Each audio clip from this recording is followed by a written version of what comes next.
hacer un breve repaso sobre la realidad epidemiológica de la obesidad en los niños de Argentina, revisar un caso clínico paso a paso, conocer las diferentes herramientas, obviamente desde el aspecto nutricional, que es lo que nos hace a nosotros para tratar esta situación puntual en los niños, repasar un poco la evidencia de los distintos abordajes, y revisar algo que a mí me pareció lo más importante, las técnicas de enganche. Engagement es la palabra en inglés y a mí me cuesta mucho traducirla, aparte me parece que queda justa esta, para el niño y su familia, y adoptar un rol activo y crítico luego de este encuentro. La idea es que ustedes se puedan ir de acá, no pensando que se les bajó un conocimiento, sino que puedan pensar cómo están atendiendo a sus pacientes, revisar qué pueden modificar, ver qué cosas ya venían haciendo, qué cosas no están de acuerdo y no, para ustedes les parece que no es algo que puedan aplicar en su día a día.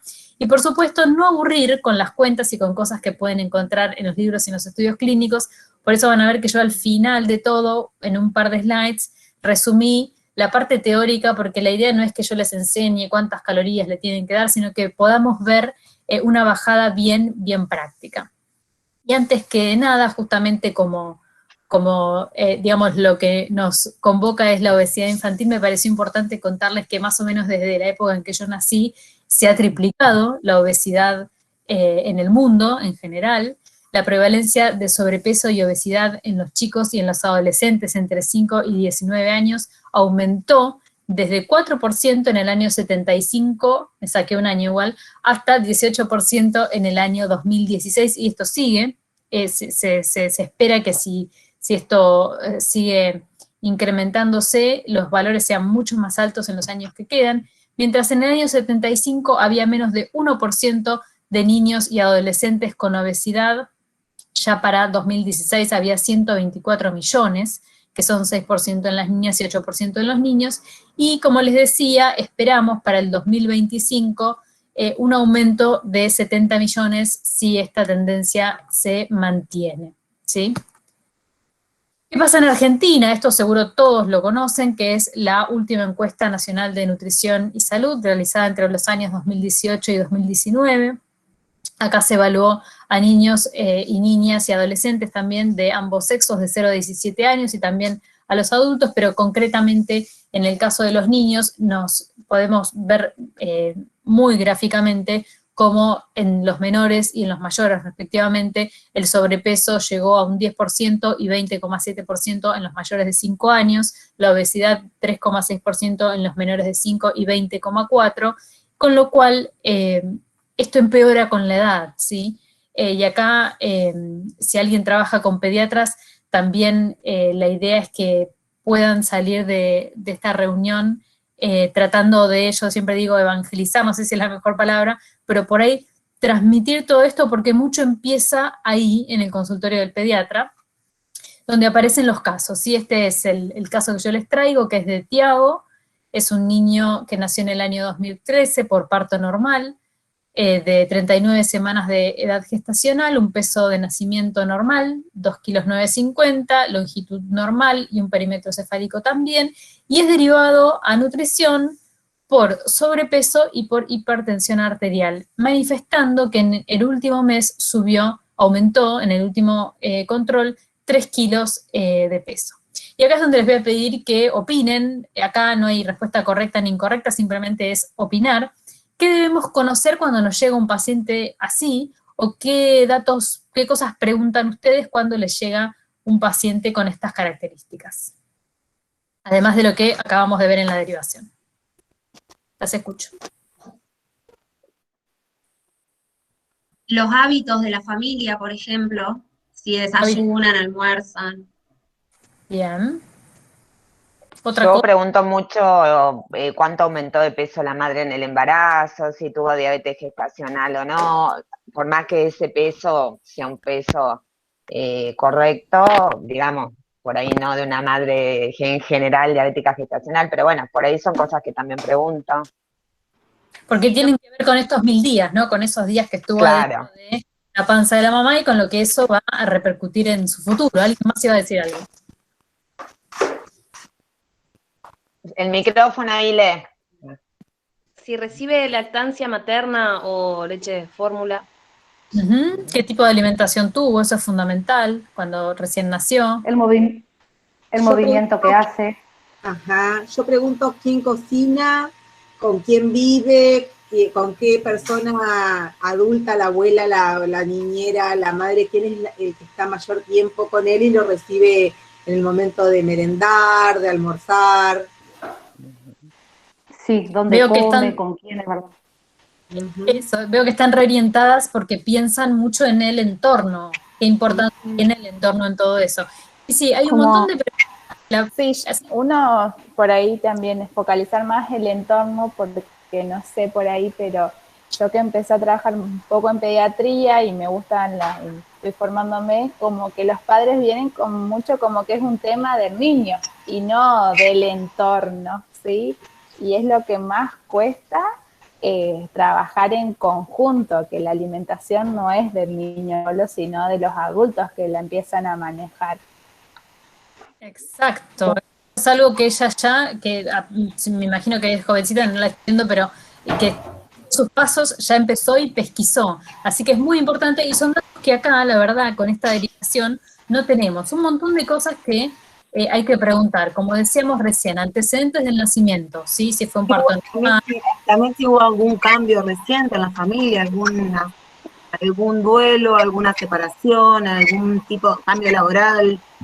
Porque ¿qué llamó la atención? Esos 3 kilos así como de golpe, ¿no? En un mes. Exacto, están súper orientadas. La evolución del peso y la talla, que también lo dijeron, si es posible desde el nacimiento, mucho mejor. A veces cambiaron varias veces de pediatra y eso no lo tenemos, pero esto si está y en general está, es mucho mejor. Si es la primera vez que lo derivan, es una pregunta que yo hago mucho. ¿Es la primera vez que te dicen que tenés que venir a nutrición? Y muchas veces es sí, otras veces es no. Y cuando es no, le digo, ¿cuándo te dijeron por primera vez? Y por ahí fue hace 4 años. Entonces tuvimos una ventana de tiempo para actuar que nos perdimos también. Si los padres saben por qué lo están derivando, después vamos a ir un poquito más adelante en esta presentación a unos dichos que son textuales de mis pacientes, así que vamos a ver qué dicen cuando uno les pregunta por qué los están derivando, antecedentes importantes de la familia, esto que comentábamos, diabetes gestacional, enfermedades graves que hayan requerido cirugías, internaciones, lo que fuera. Si siempre tuvo el mismo pediatra, porque a veces lo derivan ahora, pero en realidad porque acaba de cambiar de pediatra y tuvo una historia con otro pediatra que la desconocemos. Si hay situaciones en las que el niño percibe algún problema con su cuerpo, esto es cómo se siente él, si está atravesado por el bullying, si lo cargan, si hay muchos chicos que dicen, sí, hacía natación, pero dejó de hacer natación porque no se quiere sacar la ropa para meterse a la pileta, entonces todas estas cosas afectan mucho al niño. Y si este incremento de peso que refieren, como bien comentaba recién una colega, se asocia a algún evento, se mudó, se falleció alguien, hubo un duelo, hay alguna situación puntual, así que estábamos todas súper orientadas en esto.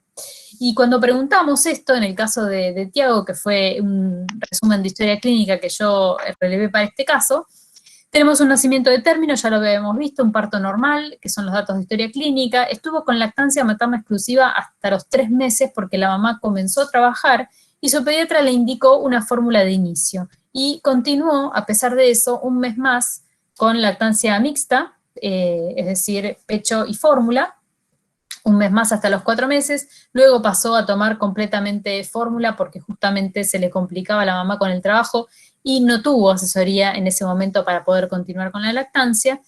A los 6 meses empezó con alimentación complementaria y pasó a una fórmula de seguimiento o continuación, sin problemas, lo que le indicaba el pediatra refiere a la mamá que lo iba incorporando y bien, sin mayores inconvenientes, o por lo menos nada que a ella le llame la atención.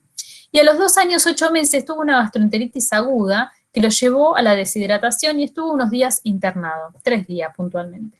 A partir de ahí, lo que refieren los papás es que hubo un cambio en su patrón de comida, de selección de alimentos, y a los 3 años y medio, su pediatra le dijo que estaba al límite del peso, que es algo que escuchó mucho, estás al límite, y que debía dejar la leche con cacao, las galletitas dulces, el azúcar y las gaseosas porque las tomaba con todas las comidas.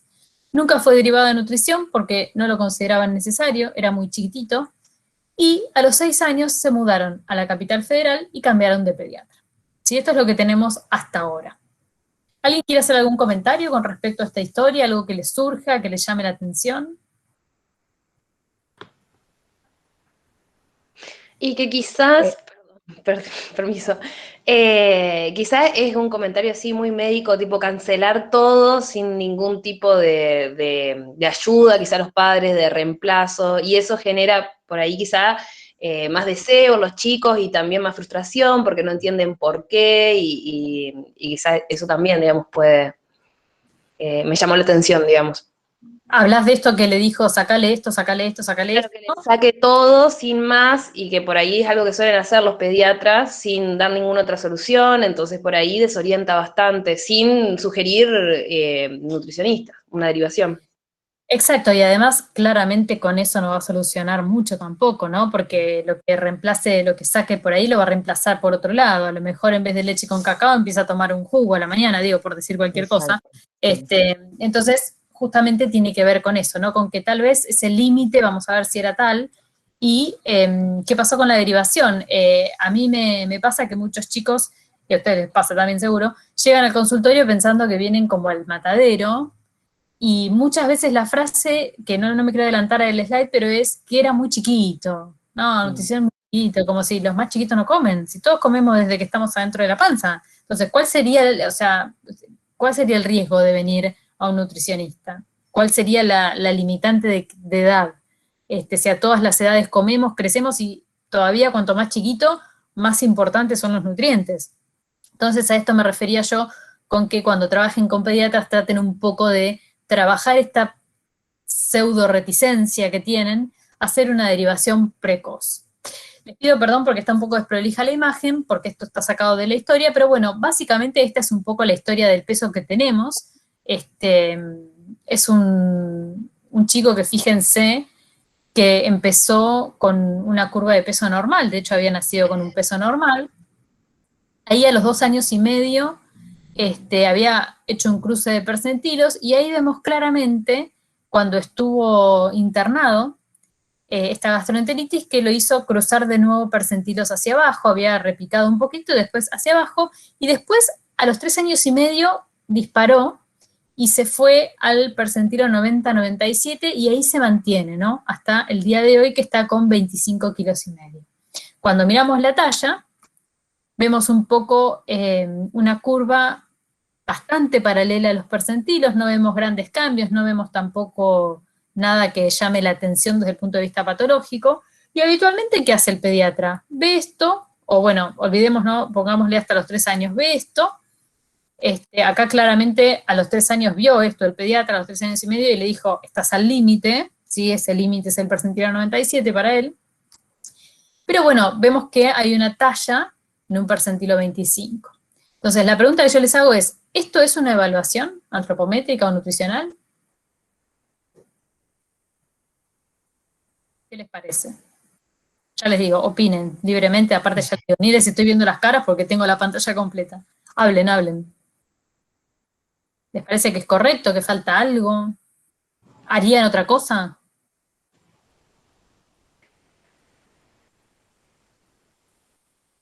¿Les parece? Sí, obviamente. Sí. No falta ubicar los índices de crecimiento. ¿Qué más? Circunferencia de cintura. Es una herramienta para comenzar, pero faltaría, por ejemplo, circunferencia de cintura, el laboratorio también. Laboratorio. ¿Ustedes harían un diagnóstico con esto, digo? No. A mí me llama la atención el inicio, porque justamente también me ha tocado pacientes después de una internación con cuadros de gastroenteritis, de pacientitos chiquitos que tienen obesidad. Me llama la atención si por ahí no puede llegar también a haber algo en una disbiosis, también algo relacionado que pueda influir, ¿no? Exacto, todo el efecto de la microbiota en la salud de este niño. Entonces, claramente esto es como que nos queda gusto a poco, ¿sí? Está muy bien la derivación, tenemos una historia de peso desde el nacimiento, pero queda gusto a poco. Son mediciones, son indicadores sueltos, pero no hay un cruce, no hay una interpretación de los indicadores. Nosotros cuando evaluamos, tomamos medidas, hablando de antropometría, ¿no? Tomamos medidas armamos indicadores y los cruzamos para hacer una interpretación. Y obviamente nunca nos podemos quedar con una parte de la evaluación, porque la evaluación es antropométrica, alimentaria, bioquímica y clínica, ¿sí? Entonces, en este caso, un indicador que falta y que es muy utilizado y muy recomendado para el tratamiento del sobrepeso y la obesidad infantil, el diagnóstico y el seguimiento, digamos, de la progresión, es el índice de masa corporal, ¿sí? Cuando uno hace el índice de masa corporal de Tiago, se encuentra con esto, y esta es una foto completamente distinta a la que estábamos viendo, por eso el pediatra no lo apuraba nada, porque estaba viendo otra curva, él estaba como cambiado de canal, estaba en blanco y negro, no sé. Acá, si podemos ver, ya estamos hablando de índices de obesidad a los 4 años, y esto del límite, no hay una clasificación que diga usted está al límite. A veces decirle a un padre sobrepeso o obesidad es muy fuerte, pero hay un montón de alternativas en las que uno puede mostrar que hay algo que tiene que ser trabajado de alguna manera. Y justamente el índice de masa corporal, y esto a todas las que trabajen con pediatras, todas o todos, no sé cuántos más tengo en la línea, tengo viejísimo en la conexión, debería ser una herramienta de screening. Todos deberían hacerlo de rutina, no solamente pesarlo y medirlo, sino utilizar el índice de masa corporal como herramienta de screening, considerando justamente que los valores son diferentes a los de los adultos y que hay tablas específicas por edad y por sexo, pero que cualquier valor superior al percentilo 95 ya es considerado un valor de obesidad. Y valores superiores a 30 también, independientemente de si uno tiene la curva para mirar en un niño superior a 30, es obesidad, ¿sí? Y que también los aumentos bruscos, que fue lo que le pasó a Tiago, independientemente de qué valor estemos, aumentos bruscos de peso son pacientes de riesgo. Y ese paciente, al tener un riesgo, no importa si estaba desnutrido, pero eso, bueno, por supuesto que si estaba desnutrido tal vez se pudo haber recuperado, pero digo, si estaba con peso normal y aumentó 3 kilos de golpe y sigue estando con peso normal, hay que igual prestar atención porque es un paciente que está presentando un riesgo de sobrepeso y obesidad. Y fíjense que este nene tiene, desde los 4 años, y no sabemos ahí en el medio porque no hicimos la cuenta, justamente estos indicadores implican obesidad. Y otra cosa importante es ver qué pasa con papá y mamá, ¿sí? Que es algo que ningún pediatra hace. Este es el papá, 42 años, hipertenso, 92 kilos, 1,77 m, IMC de 29,3, sedentario, como la mayoría de los argentinos, y mantiene ese peso más o menos hace 5 años.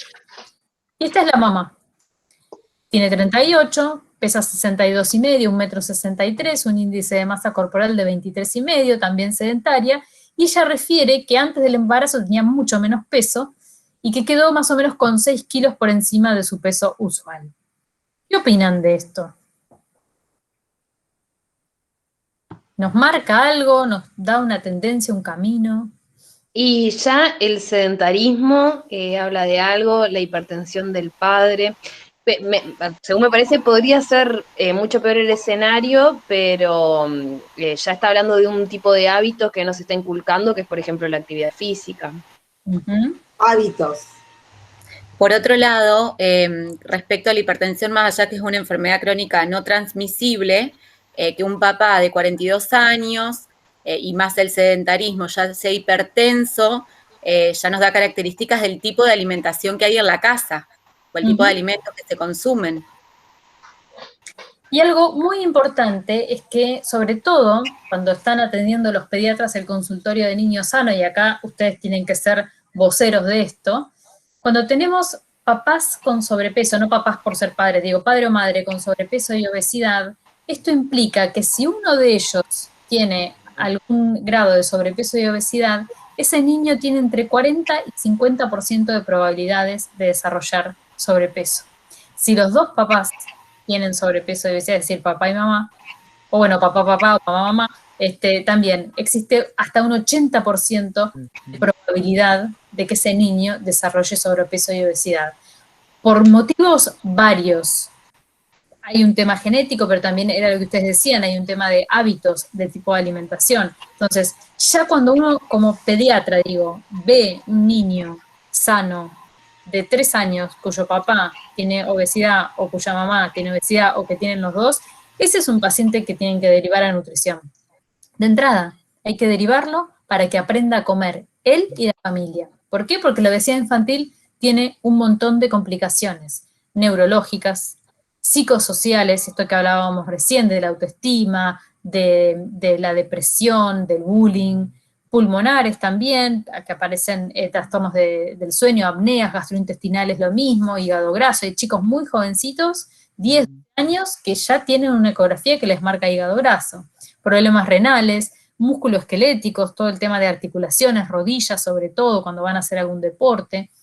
Problemas endocrinos, ni que hablar la cantidad de diabetes tipo 2 que estamos viendo en niños pequeños, donde antes no era posible. Y cardiovasculares, que son las clásicas, las que uno enseguida va a asociar. Entonces, esto es muy importante, trabajarlo y sobre todo educar al pediatra en este tema. Entonces, si uno tuviera una evaluación con un screening en el consultorio, en el instituto donde trabaja, en el hospital donde esté, donde a todos los niños se le hace índice de masa corporal, uno puede tomar algunas conductas básicas. Obviamente, si el primer diagnóstico es obesidad, hay que derivarlo al especialista, que somos nosotros, los especialistas en nutrición. Si aparece sin riesgo, no sobrepeso, no obesidad, hay que igual controlarlo y monitorearlo, y hacer este IMC, acá faltaría como una curvita que vuelve al IMC, volver a hacerlo en cada consulta, ¿sí? Porque uno no sabe, como pasó en el caso de Tiago, en qué momento esto se va a disparar. Y si aparece sobrepeso, ver la historia familiar, que es esto que ustedes primero mencionaban, bueno, ¿qué otras cosas más preguntaríamos? Ver los factores clínicos, los bioquímicos, y en todo caso, si hay una historia positiva en todo esto, derivar al especialista, y si no aparece ningún factor de riesgo, realizar una historia clínica detallada, dar pautas de alimentación, hacer una evaluación alimentaria y nutricional, que por un lado el pediatra no sabe hacer. Entonces, esto es lo único que yo, a pesar de que a Dietz lo adoro, no coincido tanto porque el especialista quedó arriba y la evaluación alimentaria y nutricional quedó abajo, y eso también lo hace un especialista porque el pediatra no tiene la menor idea, y reevaluar al niño, ¿sí? Entonces nosotros estaríamos en todo este lado derecho de la pantalla justamente para trabajar sobre esto y evitar que esto progrese. Hay distintos niveles de atención en el tratamiento del sobrepeso y la obesidad infantil que están bien descritos y además nos van marcando una progresión y un camino. El primero, como todo, es la prevención plus se llama. El segundo ya es un manejo más estructurado del plan alimentario y del peso. El tercero es una intervención intensiva ya por un equipo especializado, ahora vamos a ver por qué, y después una intervención de mucha mayor intensidad que puede terminar, por ejemplo, en fármacos o en una cirugía, ¿sí? Este artículo se los recomiendo, no es que sea nuevo, pero justamente lo que menciona es esto, cómo la prevención tiene que ser parte de la consulta habitual del niño sano. Es un lindo trabajo para que uno pueda armar una pequeña charla y dar en el servicio de pediatría de la institución donde trabaja o del consultorio donde está. Porque lo que nos cuenta acá es qué podemos hacer, no para el tratamiento, sino para con los chicos sanos, prevenir que se nos vayan de las manos, ¿sí? Entonces, dice, desde la lactancia. Este niño recibió 3 meses de lactancia materna exclusiva y como la madre empezó a trabajar, lo pasaron a fórmula. Y esto no está bien, porque hay que asesorar a esa madre, hay que enseñarla a sacarse leche, a cómo tiene que conservarla, y tal vez Tiago podía haber continuado hasta los 6 meses por lo menos con una lactancia materna exclusiva. Si consume fórmula, bueno, ¿cómo la prepara? ¿Está dándole bien, dándole mal? ¿Le da más biberones de lo que le corresponde? ¿La concentra la fórmula? Nada, eso tampoco. Y después en el momento de la complementaria, sobre todo en un caso como el de Tiago, que ya tenemos un papá con sobrepeso e hipertensión, orientarlo, enseñarle a esos padres a respetar las señales de hambre y saciedad, que esto es motivo de otra charla, ¿no? De todo lo que involucra a la alimentación complementaria, el tamaño de las porciones. Los papás no saben cuánto darle a los chicos porque piensan en sus porciones y los chicos no comen esas porciones, ¿sí? ¿Cómo incorporar los niños a la dieta familiar? Porque yo veo muchos pediatras que dicen, después del año puede comer lo mismo que toda la familia, y la familia come un desastre. Entonces ahí hay que orientar para que, o la familia, tratando de acompañar a ese niño a que coma mejor, se vaya modificando en sus hábitos alimentarios, o bueno, por lo menos que al chico no lo incorporen en esa mesa familiar, porque esa mesa familiar puede tener muchos problemas. Hay algo que hablan acá en este estudio, que es el consumo de calcio. Habla de cómo los lácteos se asocian a una menor adiposidad en los chicos, a los 8 años a menor peso y menor circunferencia de cintura, sobre todo en los más grandecitos de 9 a 14. Y esto lo menciono porque hay mucha controversia. A mí permanentemente me llegan al consultorio gente cuestionando el tema de los lácteos, más allá de la opinión personal que yo pueda tener o la que pueda tener cualquiera de ustedes, que es absolutamente respetable. Es importante que se cubra el requerimiento de calcio. Y con los lácteos se cubre bien, y hay una asociación directa con menor adiposidad. Lo que no se sabe es explicar bien el por qué. Entonces, cuando uno se pone muy en científico y dice, bueno, si no se puede explicar el mecanismo, parece que no fuera ciencia. Y en realidad hay como una especie de explicación que tiene que ver con que en general los niños que consumen mayor cantidad de lácteos tienen una mejor calidad de dieta. Después, más adelante, yo les muestro en un pequeño slide cómo se puede evaluar la calidad de una dieta. Hay muchas metodologías, yo les muestro ahí una como para tener idea. Pero bueno, justamente, entonces, digo, no se sabe bien si son los lácteos o es que en realidad esos chicos tienen una mejor calidad de dieta general y por eso tienen menor adiposidad. Lo importante es que no es lo mismo consumir o no consumir lácteos en términos de adiposidad. Jessica, te consulto, disculpa. No, ¿Cómo hacemos o cómo trabajamos con, ahora un poco hablando del calcio, con la idea por ahí del no consumo de lácteos de origen animal, lácteos de la vaca? Hay todo un tema con eso ahora, muchas mamás que están dando estas bebidas a base de almendra, de soja, que el calcio no está en cantidades, o las hacen caseras. ¿Cómo trabajamos eso también? Bueno, lo primero que yo les cuento, por lo menos en este contexto de obesidad, a esos padres es esto, que el calcio se asocia a una menor adiposidad y a un menor peso. Entonces está también, si hay algo que cambié muchísimo, y por ahí Claudia lo puede ver con más claridad, que me conoce desde que arranqué, cambié mucho en esto y también se los voy a mostrar en cómo se para uno enfrente al paciente. Yo cuando arranqué era mucho más... ahora se me fue la palabra, pero bueno, era más del cumplimiento, era la persona que daba las indicaciones y el paciente tenía que cumplir. Hoy la verdad que respeto mucho las decisiones, entonces primero informo, porque uno tiene que tomar decisiones informadas. Hay gente que toma decisiones porque tiene información que sacó de la revista Para Ti o de algún influencer y con eso decide, entonces no tiene información real y concreta. Entonces yo primero informo, bueno, mira, está este estudio, se asocia con esto, hay menor sobrepeso, hay menor adiposidad.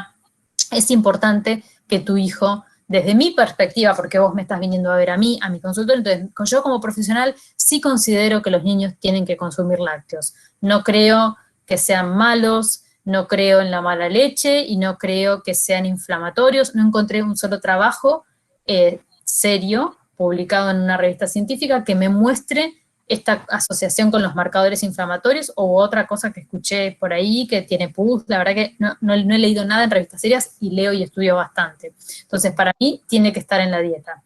Si la madre lo piensa, lo mismo cuando hablamos de los veganos, no quiero irme de tema, pero si la madre lo piensa y dice, bueno, vamos a tratar de incorporarlo, la verdad que la leche no la toma, buscamos todas las otras alternativas, los quesos, los yogures, las preparaciones caseras de yogur, de queso. Por ejemplo, a mí me pasa con mi hija que le gustan 2 yogures nada más, pero descubrimos que cuando yo lo hago casero, como ella puede participar y le puede poner otras frutas, yo los come. Entonces, bueno, ir buscando esas alternativas. Ahora, si hay una negación al consumo de los lácteos, trato de buscar las fuentes que no sean de origen animal, como me decías, en este caso de calcio, ¿sí? Por supuesto, la biodisponibilidad es distinta, no puedo saber exactamente cuál es el porcentaje de absorción y de aprovechamiento de eso, trato de calcularlo, como aprendimos en la facultad, que yo les dije que no las iba a aburrir, pero haciendo una tabla de composición. Nosotros sabemos que de esa tabla a lo que sucede dentro del cuerpo hay una gran diferencia, pero es la única manera que puedo estimarlo y también quedarme tranquila yo con mi conciencia profesional cuando me voy a la cama de decir, bueno, yo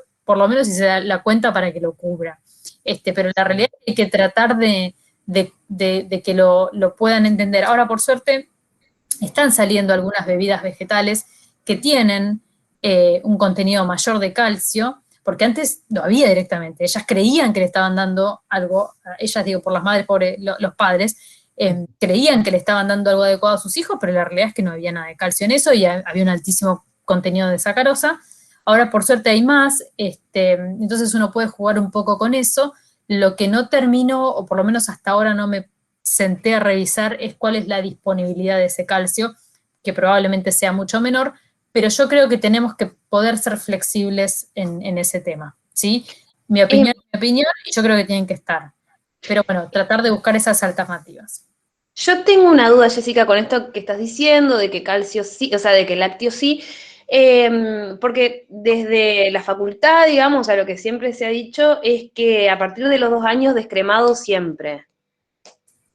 Bueno, yo justamente, en función a esta historia que les contaba del 75 hasta ahora de la prevalencia de sobrepeso y obesidad, sí indico a partir de los 2 años lácteos semidescremados o descremados. Según, a veces es todo muy variable, ¿no? Porque uno dice blanco o negro, en realidad por ahí es la leche que consumen semidescremada y el yogur lo consumen entero o el yogur totalmente descremado, pero sí, es una indicación justamente desde la perspectiva de salud pública. Después hay que bajarlo a cada niño, ¿no?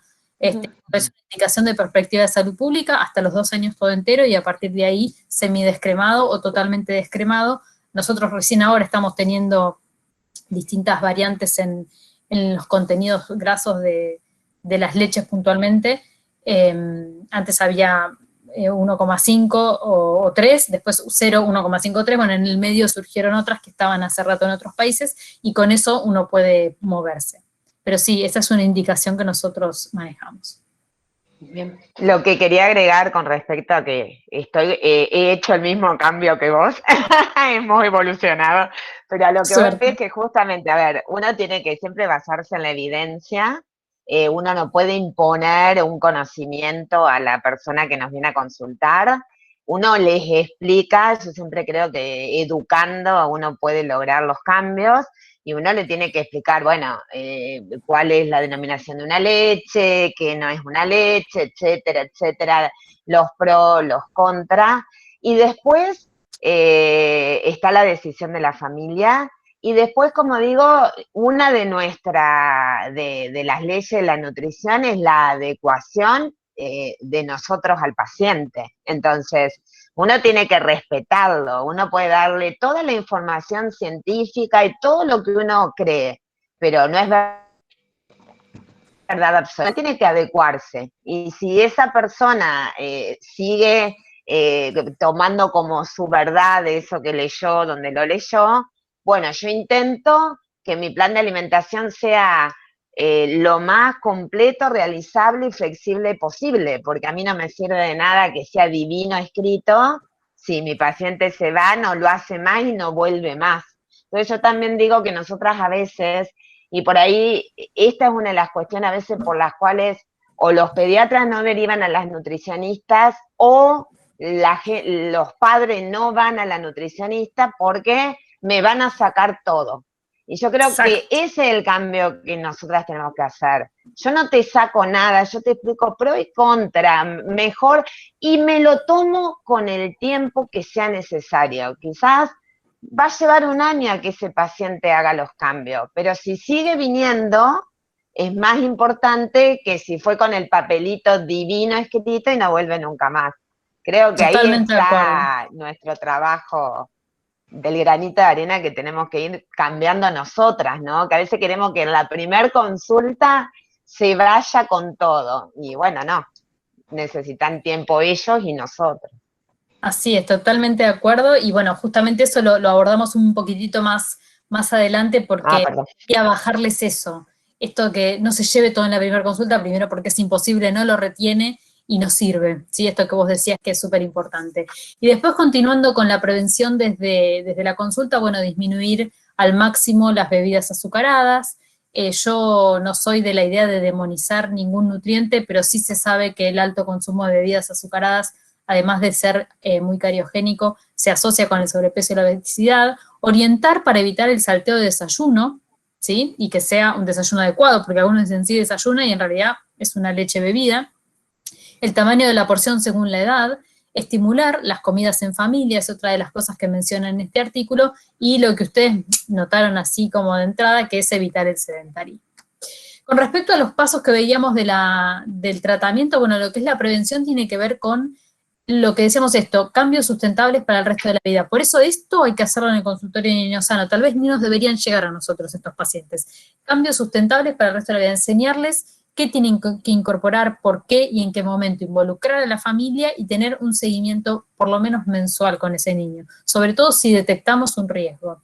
Después el segundo paso, que era el de una intervención estructurada, tiene que ver con trabajar las comidas específicas, objetivos definidos y concretos, que lo vamos a hablar más adelante, que es algo que yo traje de otra disciplina, que es la diabetes, pero que aplica muy bien acá. Estrategias conductuales, monitoreos más frecuentes si el paciente los necesita, y seguimiento semanal, mensual, que esto yo siempre lo hablo con el paciente, a ver qué es lo que le viene mejor. A algunos venir todas las semanas les crea ansiedad, los hace ponerse nerviosos y necesitan más tiempo, y otros no. Necesitan venir porque necesitan tener el control, necesitan verme, necesitan preguntar cosas, entonces lo vamos viendo con la familia. El tercer paso es ya un plan donde hay un control de peso más estricto, hay un cálculo de macronutrientes con ciertas disminuciones de alimentos con altísima densidad energética, y ya se estructuran un poco más las comidas, se dan indicaciones de pautas de televisión y se monitorea todo, las comidas afuera, las horas de actividad física, después vamos a ver bien un poco cómo.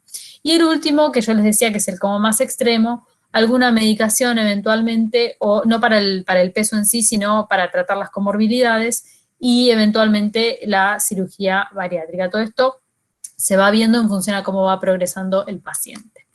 Volviendo a Tiago, en función a lo que estuvimos recolectando hasta ahora, tenemos la evaluación de hoy tiene 8 años, 1 mes, 34 kilos 800, 1,24 m, tiene un peso en percentilo 90-97, una talla en percentilo 25-50, que es donde siempre estuvo, un IMC superior al percentilo 95, que nos da 22,6, y algo que ustedes mencionaron, que es la circunferencia de cintura, que nos da 79, y es mayor al percentil 90.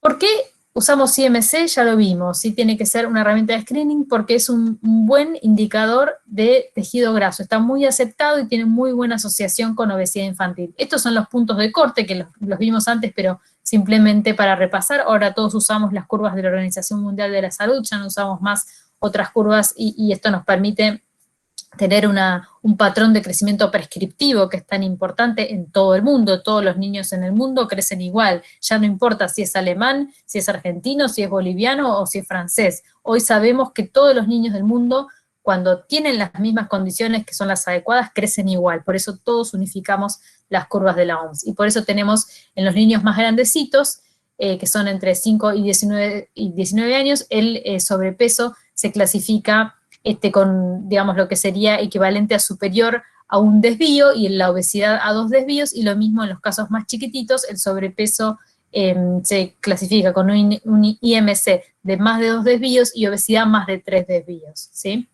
Y esto es lo que nosotros tenemos localmente. Ustedes saben que nosotros tenemos este manual que ustedes ven ahí, que se los recomiendo, que se los pueden bajar digital, que es la evaluación de los niños, niñas y embarazadas, adolescentes también embarazadas, que propone también el uso del índice de masa corporal en lugar del peso para la talla, ya a partir del año y hasta la adultez, y establece los puntos de corte a partir de los 2 años, no, a partir de 2 años no, los puntos de corte para sobrepeso y obesidad con los percentilos. ¿Por qué? Porque las tablas de OMS estaban expresadas en desvíos, y las que están en este libro están en percentilos, que a veces es más fácil para explicarle a los papás, ¿sí? Y la diferencia que tiene con nuestras anteriores tablas de Lejarraga y Orfila es que la talla parado se mide a partir de los 2 años, ¿sí?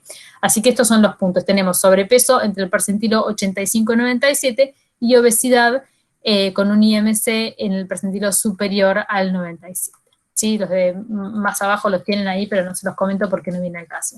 Entonces, si revisamos la curva de Tiago, teniendo en cuenta esta clasificación, que es la que nosotros tenemos que usar porque es la normativa del Ministerio de Salud, que también usa las curvas de la OMS, tenemos ya a Tiago a los 2 años con un IMC entre el percentilo 85 y 97, es decir, que Tiago desde los 2 años está con sobrepeso.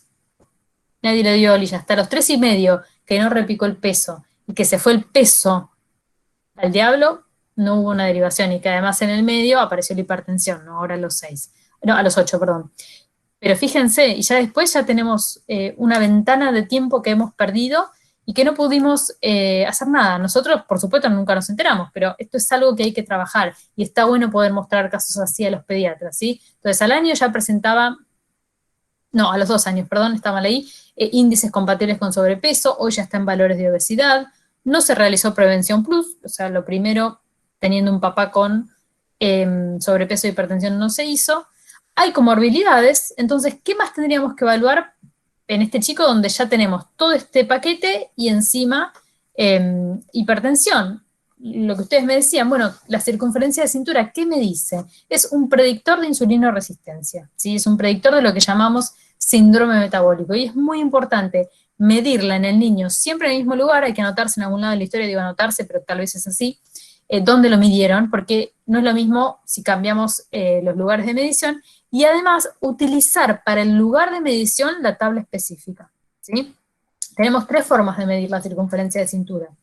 Una es la cintura mínima, que esto es fácil, ponemos al chico de espalda y vemos la parte más finita, se hace rapidísimo. Hay que anotarlo, medí cintura mínima, ¿por qué?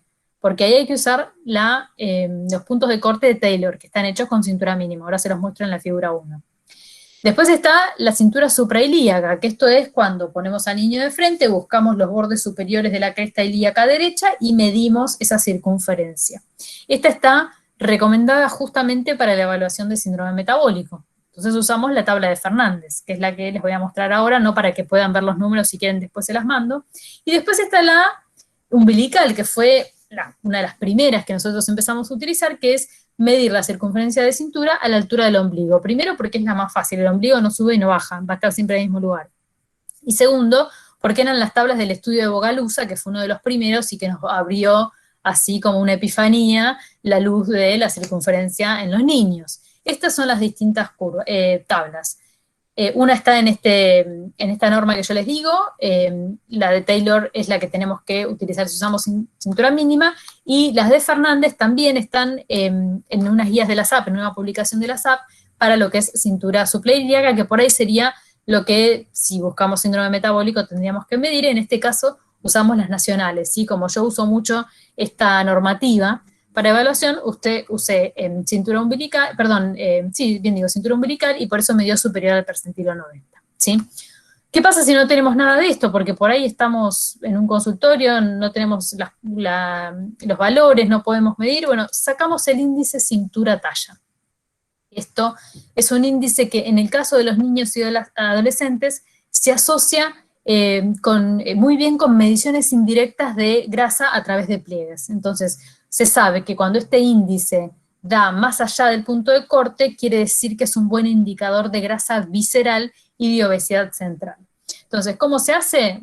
También con la circunferencia, cualquiera de las 3 que les mencioné recién, y la talla. Se hace un índice y ya sabemos que como es un valor fijo, no necesitamos tabla, tenemos que acordarnos que en los valores significa obesidad cuando da superior a 0,51, y en las mujeres cuando da superior a 0,50. En el caso de Tiago nos daba 0,63. Entonces tenemos acá un índice alterado de cintura-talla, con lo cual hay probabilidades de grasa visceral, hay probabilidades de grasa abdominal, que ya lo habíamos visto porque tenía una circunferencia de cintura superior al percentilo 90. Entonces vamos a evaluar síndrome metabólico. Ustedes saben que la definición en general tiene que ver con estas alteraciones que se asocian directamente con riesgo de padecer enfermedad cardiovascular o diabetes tipo 2, pero en el caso de los niños, o sea, se fue descrito en el adulto, y en el caso de los niños no hay una definición puntual o específica, y lo que se hace es usar globalmente la definición de los adultos, pero con los puntos de corte que varían en los niños. Esto es la definición del ATP3 para síndrome metabólico, donde evalúa triglicéridos, HDL, obesidad abdominal, glucosa en ayunas y tensión arterial. Nosotros en el caso de Tiago teníamos obesidad abdominal y tensión arterial, no con estos puntos de corte, ¿sí? Fíjense que 112 y 83, estos son los de adultos, pero teniendo en cuenta los puntos de corte de pediatría, tenemos 2 estrellitas o 2 tildes para hacer. ¿Qué otra cosa pedirían a partir de ahora? ¿Qué nos falta de esta evaluación? Vimos la antropometría, vimos un poco la clínica, Nos falta la evaluación bioquímica. La bioquímica, claro.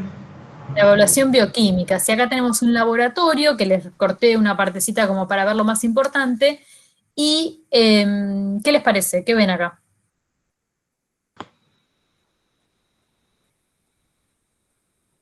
¿Algo fuera de los puntos de corte?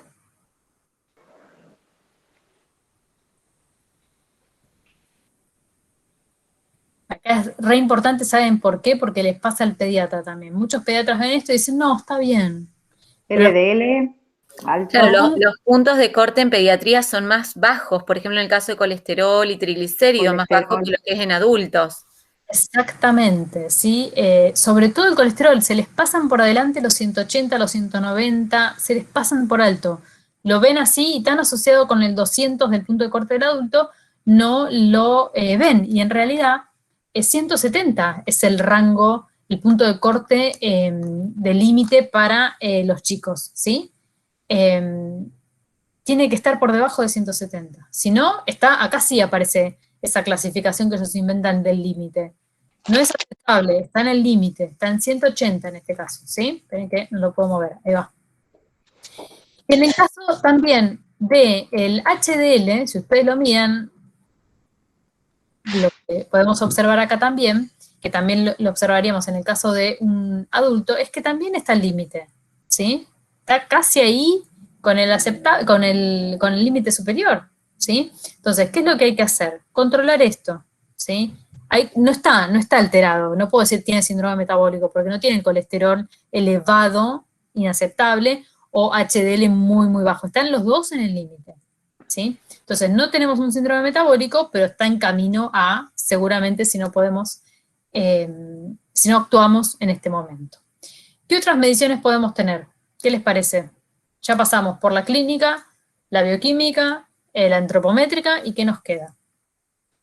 Es una de las primeras cosas que dijeron. La alimentaria, ¿sí? También. Los pliegues cutáneos pueden ser una herramienta, en realidad no es tanto para el diagnóstico, por eso yo tampoco hablo demasiado. ¿Saben para qué sirven mucho los pliegues? Para el seguimiento. Primero, llevan mucho tiempo de la consulta y hoy en día no tenemos tanto tiempo. Segundo, hay que tener elementos que a veces son un poco caros. Yo sé que todos conocen el Harpenden y el Lange, el Harpenden porque lo leen en todos los estudios y el Lange porque es el que nos cuentan siempre, pero este que ven en la foto, que es el Sleep Guide, es plástico, es bastante más barato y tiene muy buena asociación con las mediciones del Harpenden. No así el Lange. Así que por eso yo lo recomiendo bastante y sirve mucho para el seguimiento. ¿Por qué? Porque cuando uno tiene chicos que no desertan, estos que continúan, muchas veces tienen momentos donde el peso se estanca, el IMC no se modifica, entonces esto nos sirve para mostrarle que todo el esfuerzo que están haciendo igual influye en la grasa corporal que tienen. Podemos tomar 2 mediciones de pliegues, que son el subescapular y el tricipital, meter en esta fórmula y contarles, esto es una aproximación a kilogramos de masa grasa, entonces podemos cada 3 meses, no muy seguido porque no tiene sentido, pero cada 3 meses mostrarle, mira, el peso no se modificó, pero vos creciste, y mira tu grasa cómo está bajando. Esto es un dato más para seguimiento. Tiene un error aproximado de 4,5, pero es bastante aceptable. Por eso digo, para el diagnóstico no nos va a aportar nada nuevo, pero sí para el seguimiento puede ser una herramienta. Y después la ingesta, lo que les decía recién que me lo había adelantado. Este es un ejemplo. Yo uso muchísimo los recordatorios de 3 días como mínimo.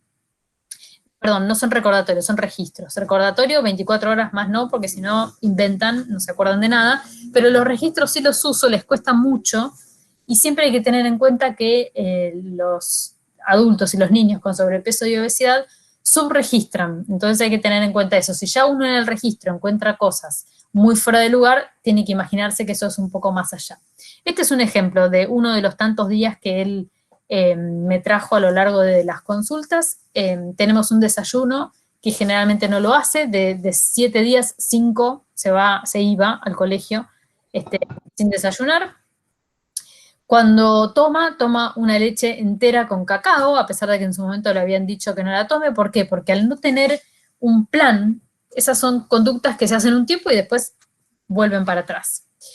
Y se toma 1/3 de taza y se va a la escuela. A media mañana come galletitas dulces, y en la casa almuerza pastas en general, algo rápido, con manteca, toma jugo en polvo porque le pidió el pediatra que deje las gaseosas, un postrecito comercial de estos preparados con polvo y con leche, y en la merienda jugo con galletitas dulces, a veces acepta un yogur entero, y la cena carne o pollo, porque el pescado no le gusta, con puré, flan o banana de postre. ¿Les parece muy raro este recordatorio, este registro, muy distinto, muy extraño? Muy común en los chicos, por lo menos en Argentina. Es muy clásico, ¿sí? Es muy típico. Digo, él tiene sobrepeso, pero en realidad la mayoría de los chicos tienen un patrón de ingesta similar, ¿sí? Entonces acá tenemos, digamos, si uno hace el cálculo también va a ver que hay algún exceso de azúcares simples, de grasas, faltan algunas vitaminas del grupo B, falta calcio, haciendo así como el registro en realidad yo lo hago un poco más extendido, pero esto es un ejemplo. Entonces tenemos un diagnóstico de obesidad infantil con comorbilidades, que es la hipertensión arterial y estas cosas que habíamos visto de la circunferencia de cintura, con lo cual estamos en el nivel 2, ya la prevención la perdimos, ¿sí? Pasamos al nivel 2, que era el tratamiento estructurado, entonces hay que adecuar su ingesta a recomendaciones para su edad, mejorar los hábitos alimentarios, fíjense que no hay una sola fruta, sí, pero no hay ni un vegetal en ese registro, mejorar el consumo de lácteos, que estaba bien en alguna parte, pero no alcanza la recomendación, disminuir el consumo de alimentos de escaso valor nutritivo, y disminuir el consumo de las bebidas azucaradas, ¿sí? Porque reemplazó la gaseosa por el jugo, y estamos hablando de prácticamente la misma cantidad de azúcar. Realizar educación alimentaria con el niño y la familia, incrementar la actividad física, que no menciona absolutamente nada, son los 3 sedentarios, lograr cambios sostenibles en el tiempo, mejorar el IMC y los parámetros bioquímicos. O sea, en 3 meses tendríamos que pedirle un laboratorio y que eso mejore. Estos son los objetivos. Ahora vamos a ver cómo hacemos para que todo esto se pueda cumplir.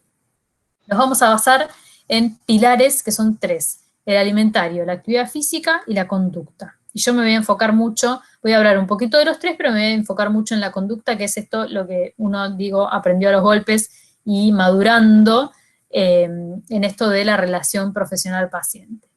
La modificación en el comportamiento de los niños, generalmente, aún sin ningún plan calculado, genera alguna pérdida de peso. No es el primer objetivo que vamos a buscar, ahora vamos a ver que según la edad y el diagnóstico tenemos diferentes objetivos, pero en general se logra algún descenso de peso o disminución del índice de masa corporal, o ambos, en general en los primeros 6 meses. O sea que fíjense que no es un tratamiento para nada corto. Y después, los tratamientos más largos, de 1 año, logran pérdidas mayores de peso, en IMC también en relación de pesos para la talla, mejores hasta 4 unidades, pero lo que hay es una altísima deserción. La mayoría de los trabajos hablan de 50% de deserción. Es decir, que si del total de sus pacientes la mitad no viene más, no se sientan mal, porque eso es lo que le pasa a todos, ¿sí? Esto es importante tenerlo en cuenta, pero sí tenemos que mejorar nuestras estrategias para enganchar al paciente. Y esto es lo que decíamos recién, bueno, estamos viendo qué pasa con el tratamiento, pero ¿tiene que adelgazar como un adulto o no? Los niños más chiquititos, cuando existe un índice de masa corporal que nos habla de sobrepeso, si no hay complicaciones, tratamos de que mantenga el peso o vaya desacelerando la ganancia ponderal, ¿sí? En el caso de que sí haya alguna complicación, vamos tratando de que pueda disminuir un poquitito, no mucho, simplemente que vaya bajando, no hay un punto de corte, y también que disminuya la velocidad de crecimiento en peso, ¿no?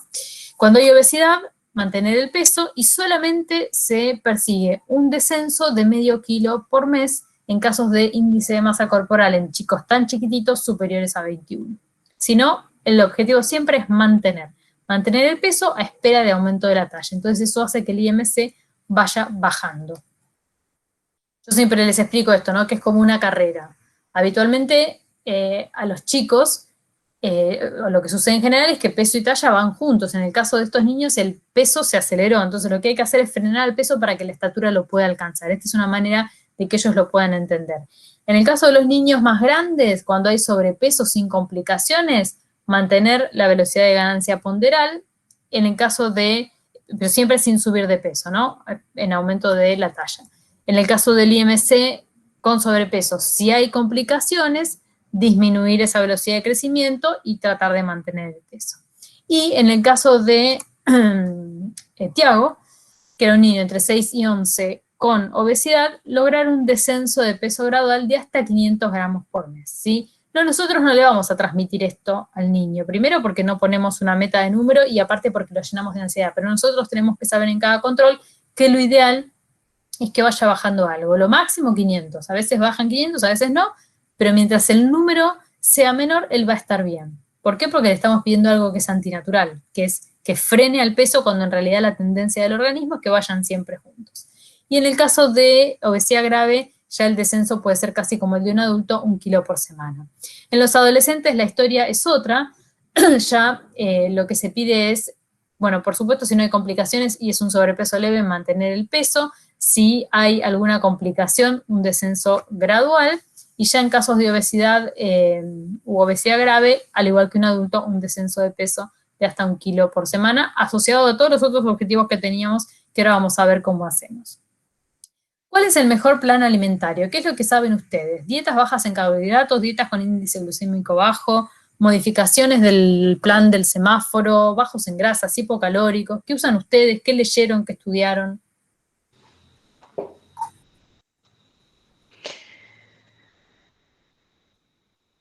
¿Usarían algo de esto? ¿No lo usarían?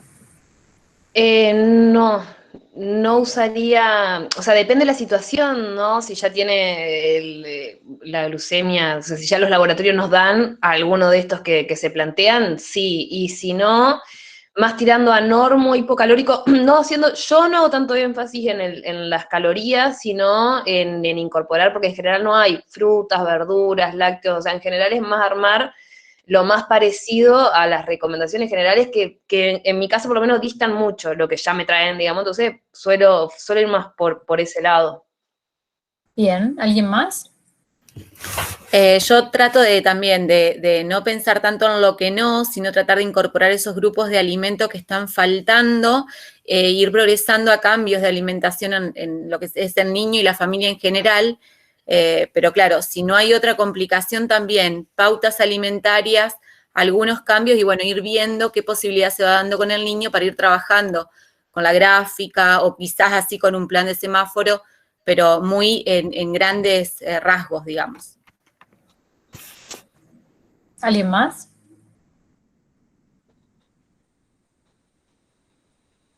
Bueno, yo les voy a contar lo que dice la evidencia, ¿sí? Cuando hablamos de dietas bajas en carbohidratos, que ahora están tan de moda, se han aplicado y se han ensayado también en pediatría, en jóvenes obesos, y lo que se ve, bueno, es básicamente que el nivel objetivo es la restricción de los carbohidratos, por supuesto, manejar una adecuada composición de grasas, no restringir carbohidratos y subir grasas de cualquier calidad. Hay una restricción calórica también. Según la edad de los niños se aplica más restrictiva o no, en los adolescentes es un poco más restrictiva. Se planifica la duración de la intervención, ¿sí? Porque esto tiene que ver con cuánto tiempo puede sostener el paciente algo de esto. Se hace un seguimiento, una vez que se saca al paciente de este plan, se hace un seguimiento para ver cómo se vuelve a adecuar a una dieta más saludable y normal, y tiene un tipo de prescripción diferente a la de los adultos, ¿sí? Lo que informan todos los estudios es que las dietas bajas en carbohidratos en los jóvenes obesos tienen una mejora significativa en el peso al final de la intervención. Ahora, cuando la comparan con las dietas bajas en grasa, lo que se ve es que tanto los planes bajos en grasa como los bajos en carbohidratos inducen a la pérdida de peso cuando el objetivo tiene que ver con este medio kilo o kilo por semana, ¿sí? Y además ayudan a reducir las comorbilidades relacionadas con la obesidad. Por otro lado, lo que también nos dicen es que los planes bajos en carbohidratos causan mayor pérdida de peso que los bajos en grasas, en un plazo cortito, cuando es en 6 meses. O sea que los dos, cuando se cumplen, los dos funcionan, pero el que acelera la pérdida de peso es el plan bajo en carbohidratos, ¿sí? Pero la seguridad a largo plazo de este tipo de planes no fue estudiada, y la eficacia a largo plazo, no sé, sostenerlo por 1 año y medio, tampoco se estudió en este caso puntual de los chicos, y ahora un poquito más adelante vamos a ver por qué no se estudió. Y después tenemos este estudio que evalúa, es una revisión sistemática que evaluó un montón de análisis, no les voy a explicar todo el detalle, si quieren se los paso porque no era el objetivo, sino básicamente la conclusión. Entonces se evaluó distintas dietas, bajas en carbohidratos versus bajas en grasa, altas en proteínas versus proteínas según la recomendación, y altas en grasa versus bajas normales en grasa, digamos. Y lo que ellos muestran en estas revisiones es que se puede lograr un mejor peso de los niños, es decir, más adecuado al objetivo, con cualquiera de estos planes, independientemente de la distribución de los macronutrientes, ¿sí? Y tenemos otro estudio más, varios en realidad, donde habla de estas dietas con bajo índice glucémico versus las bajas en grasa, que dijimos que también generaban descenso de peso. Y cuando uno mira en el gráfico, puntualmente en este ensayo, la línea continua, digamos, es la dieta de bajo índice glucémico, y la punteadita es la baja en grasa. Y si vemos, fueron 2 años, ¿sí?, de tratamiento, 24 meses, al final del tratamiento, a los 24 meses, la dieta con bajo índice glucémico pareciera lograr mejores pesos más bajos, ¿sí?, cuando se compara con la otra. La otra generó al principio un descenso importante, pero después, al final del tratamiento, las de índice glucémico bajo tenían un peso menor. Son tan efectivas las dos, porque las dos lograron un descenso de peso, pero nos habla de la adherencia, y lo pongo entre comillas porque después vamos a hablar un poquito de la adherencia, a las dietas con bajo índice glucémico fueron más complicadas, y por eso no se pueden estudiar mucho a largo plazo. ¿Por qué? Porque es muy difícil para los chicos sostener una dieta con bajo índice glucémico. Entonces, si tuviéramos que decir, por lo que ustedes me comentaron que estaban usando, ya hablamos de bajo índice glucémico, baja en grasa, baja en carbohidratos, bueno, nos queda el semáforo para niños. El semáforo es viejísimo, es de un estudio de Epstein del año 98, si no me equivoco, o un poquito antes también. Es la más utilizada en estas intervenciones combinadas, ¿sí? Por ahí cuando hay que hacer un tiempo baja en grasa, un tiempo baja en carbohidratos, se utiliza bastante esta herramienta. También se utiliza para enseñar a comer de manera saludable y asociarlo con otras estrategias de actividad física y conductuales para la familia. Todas estas modificaciones, de hecho, se llama dieta de semáforo. A mí la palabra dieta no me gusta, por eso lo puse en comillas, pero así está descrita en la literatura. Se asociaron con una mejora significativa en el peso y que se pudieron mantener a largo plazo, incluso 10 años después de la intervención. Enfatizan la alimentación saludable y en las porciones adecuadas, sin calcular o sin prescripción de calorías, y también se asocia o tiene muy buenos resultados cuando se utiliza con intervenciones conductuales en la familia. Eso logra ser más sostenida porque tiene, por supuesto, un enfoque menos restrictivo. Y este se los traje también porque es un estudio que evaluó la influencia de los distintos factores de la dieta en el sobrepeso y la obesidad, y es de hecho un resumen de ESPGHAN, que es la Sociedad Europea de Pediatría, Gastroenterología y Nutrición y Hepatología. Entonces, lo que ellos dicen para el tratamiento es que la energía se debe determinar individualmente, por supuesto, teniendo en cuenta el gasto del niño y la etapa de crecimiento en la que esté. Y con respecto a los micronutrientes, esta historia de si índice glucémico alto en grasa, bajo en grasa, dice que ningún nutriente aislado se asoció con el desarrollo de obesidad y sobrepeso. Y esto también lo pongo porque ahora sé que hay un montón de cosas dando vuelta contra el azúcar, contra las grasas, con los sellos, con el etiquetado frontal. Bueno, no nos olvidemos de la evidencia. No hay un nutriente que se asocie con el desarrollo de sobrepeso y obesidad. Por eso a mí no me gusta demonizar a ninguno. Ese nutriente solo aislado es imposible de analizar desde el punto de vista metodológico y científico.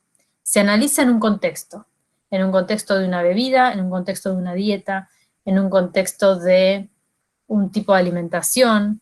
Entonces no carguemos las tintas sobre un nutriente puntual. Digo, todos hablamos de las bebidas azucaradas, sí. Tomar bebidas azucaradas, como le pasaba a Teni, en mayor cantidad, se asocia con sobrepeso y obesidad. Pero ¿en qué contexto? En ese contexto del registro que ustedes vieron, que no era solamente la bebida azucarada, y en ese contexto del sedentarismo que había, ¿sí? Entonces, esto es importante y lo quiero dejar justamente como mensaje. Por supuesto pueden no estar de acuerdo, pero lo dejo ahí como mensaje. Por otro lado, promover una ingesta preferencial de carbohidratos de absorción lenta. Esto tiene que ver con el índice glucémico, y limitar el consumo de carbohidratos simples también ayuda, y ayuda mucho con esto de las señales de hambre y saciedad. Esto en el contexto de un plan integral. Es inconsistente la evidencia entre la ingesta de proteínas y la obesidad en los niños más grandes. Ustedes saben que hay algunos estudios que evaluaron que la alta ingesta de proteínas en los primeros años de vida tiene una asociación directa con la obesidad. Bueno, volvemos al punto 1. Hay evidencia inconsistente y es probable que el consumo total de grasas y de los lípidos dietéticos específicos desempeñen algún rol en la obesidad, pero es probable, ¿sí? Tiene que ver justamente con el contexto. Y acá es donde yo les digo, son 2 palabritas nada más, porque esto es un tema muy complejo, que hay que evaluar la calidad de la dieta, ¿sí? La densidad de nutrientes de la dieta, ni cargar todas las tintas sobre las grasas, ni cargar todas las tintas sobre los carbohidratos, porque ya vimos que las dietas bajas en carbohidratos cuando se hacen funcionan, las dietas bajas en grasa cuando se hacen funcionan, las dietas bajo índice glucémico cuando se hacen bien funcionan. No hay diferencia entre una y otra, comparan todas las dietas, todas cuando se hacen bien funcionan. Entonces, evaluar la calidad de la dieta, ¿sí? Esto es, hay un montón de índices de desarrollo de calidad de dieta. Estos son 2 slides que les robé, no le robé porque él sabe, pero a Sergio Britos, que él investiga mucho esto y tiene unos estudios maravillosos en niños. Y una dieta de baja calidad es una dieta que es deficiente en aporte de energías, pero también de nutrientes esenciales, o puede tener exceso de energía, pero faltan los nutrientes críticos. Entonces, lo que se hace a través de diferentes índices es evaluar un poco esto. Por un lado, esos nutrientes de calidad, donde están las proteínas, la fibra, el calcio, el hierro, el zinc, el potasio, las vitaminas del grupo B, la A, la C, y por el otro lado, almidones, ácidos grasos saturados, azúcares libres en alta cantidad, sodio, y en función de eso se hace la cantidad, pero ustedes ven que no está tachado en ningún lugar ningún nutriente, hay que mantener un equilibrio, ¿sí? Entonces, cuanto mayor es el puntaje, quiere decir que más saludable es la dieta porque predominan los que están en el color verde, ¿sí? Cuanto más chiquitito, bueno, estamos desequilibrando, y esto es lo que hay que trabajar, sobre todo en el sobrepeso y la obesidad. Algunos resultados que tenemos de algunos metaanálisis y revisiones sistemáticas nos dicen que las intervenciones que incluyen la actividad física ayudan a reducir la tensión arterial y la glucemia en ayudas, es decir, que esto de incluir la actividad en nuestras recomendaciones a Tiago le vendría bien. Las intervenciones dietéticas o dietas bajas en carbohidratos tuvieron un efecto similar que las bajas en grasas en la reducción del IMC. Las intervenciones educativas redujeron también lo que es la tensión arterial, el IMC y la circunferencia de cintura. Las intervenciones combinadas, modificando la ingesta, agregando actividad, terapia con la familia, reducen TA, IMC, triglicéridos. Las intervenciones combinadas con los padres también tienen efectos similares en los padres, en el IMC de los padres, por lo tanto, el mejor plan es el que se adecua al niño y el que sea factible para la familia. Uno se puede llenar de evidencia, pero cuando uno mira la evidencia, cuando se hacen bien y son sostenibles, funcionan todos. Entonces, busquemos el que se adecua a nuestro niño, que sea un plan personalizado, que sea equilibrado, que no le falte ningún nutriente, que tenga apoyo de la familia. Un chico que viene y no tiene apoyo de la familia es imposible que pueda progresar. Tiene que ser una intervención combinada. ¿Por qué? Porque es difícil separar la alimentación del resto de la vida del niño. Va al colegio, va a gimnasia, va a deporte, va a lo que fuera. Entonces es muy difícil, y todavía si es un chico que sufre las consecuencias sociales del sobrepeso, es necesario el aporte del apoyo psicológico, los controles frecuentes, que no se olvide que estamos ahí para ayudarlo, y metas realistas. Esto es lo más importante. El objetivo de este plan va a ser aportar los nutrientes en cantidad y calidad suficientes, preservar la masa magra, que a veces nos olvidamos de eso, proteger emocionalmente al niño y a la familia, promover buenos hábitos, tanto para él como para su entorno, como ustedes lo dijeron desde el slide número 1, y prevenir la aparición de las complicaciones, que en este caso podemos prevenir las que todavía no aparecieron, las que estaban ahí incipientemente, como el colesterol y el HDL. Y esto es lo que yo les digo, que se lo robé a Susan Weiler, que es una especialista, es una colega, es licenciada en nutrición de Estados Unidos, y que ella lo trabaja mucho para diabetes. Bueno, yo le hice una pequeña adaptación a su gráfico para el enfoque de los niños. Siempre se habla de la pirámide, de las bases, no de la pirámide nutricional, sino de la pirámide del tratamiento, de los 3 ejes. A mí me gusta poner este rectángulo donde en el centro está el niño, ¿sí? ¿Por qué? Porque tiene que ser un tratamiento enfocado en el niño y la familia, siempre. Pero tiene que haber soporte emocional, plan alimentario individual, pautas de actividad física y cambios en la conducta de toda la familia que sean sostenibles en el tiempo. Y acá tenemos que entrar a hablar de la adherencia, perdón, que lo mencionábamos antes, y yo se lo había puesto entre comillas, pues es una palabra que no me gusta, pero que la OMS define como el grado en que el niño sigue la prescripción según lo indicado. Por eso digo que no me gusta, porque a mí no me gusta que tengan que seguir una prescripción. Esa prescripción puede ser cualquiera, la nutricional, la farmacológica, la actividad física, el control de las emociones, cualquier cosa, pero adherirse es como seguir lo que se indica. Y es considerado por OMS fundamental para lograr buenos resultados. Y acá es donde yo les decía que tomé frases textuales, ¿no? Venimos porque el pediatra nos mandó, no nos dijo para qué. Me ha pasado 1000 veces. Vienen, sacan el turno, ni saben para qué vinieron. Él o ella, el niño, siempre fue así. Es corporalmente igual a nosotros. Entonces nunca nos llamó la atención, no sé por qué nos están mandando. El papá me dice que yo lo alimento mal, mail puse, lo alimento mal, y que está gordo y en el colegio lo cargan. Estamos muy preocupados porque no sabemos a quién sale así. Quiero que lo vea porque él o ella dice que no le gusta su cuerpo, yo le explico que está bien, que está correcto, pero él no me cree. Lo notamos preocupado por su cuerpo, queremos saber cómo está, porque el pediatra nos dijo que no es necesario. También me ha pasado que hay gente que me dice, no, yo vine por mi cuenta, porque la verdad que le dije 3 veces al pediatra, nunca me dio bolilla, y ya con tal de no escucharme en la última vez, le dije, y me dijo, bueno, si quieres anda, mal no le va a hacer. Típico. Y otros que dicen, yo soy diabético, y nos asustamos cuando le dio alto el azúcar, no queremos que sufra como nosotros, no quiero que pase por lo que yo pasé, pero son todos lugares distintos donde nos estamos parando. Yo siempre, como segunda pregunta o tercera más tardar es, ¿por qué vinieron a nutrición? ¿Quién los deriva? Creo que es la primera, ¿por qué vinieron? Es la segunda, ¿sí? Entonces todo esto nos va a parar en un lugar distinto. A mí esto me da la información de cómo tengo que arrancar la consulta, porque me habla de la aceptación de la situación. Las familias que tienen chicos con sobrepeso se involucran mucho más activamente cuando aparecen las complicaciones. O sea, esta que venía con la glucemia alta porque ella era diabética y ella le había pasado, enseguida apareció. Sí, pero cuando aparece la primera complicación, ¿por qué? Porque es una enfermedad que es silenciosa. La subestimación de la patología se puede atribuir a esta falta de consecuencias negativas. Como no hay ninguna consecuencia, se subestima, ¿sí? Aparecen mecanismos de defensa, de negación. Por eso el paso 1, que uno tiene antes del plan y de la dieta y del índice glucémico, es esto. La persona que yo tengo enfrente, ¿está aceptando la situación o tengo que empezar a trabajar esto? Porque estos padres que me dicen, es igual a nosotros, sí, es igualito, bueno, pero ustedes también están con un problema. Entonces hay que trabajar una doble aceptación, ¿sí?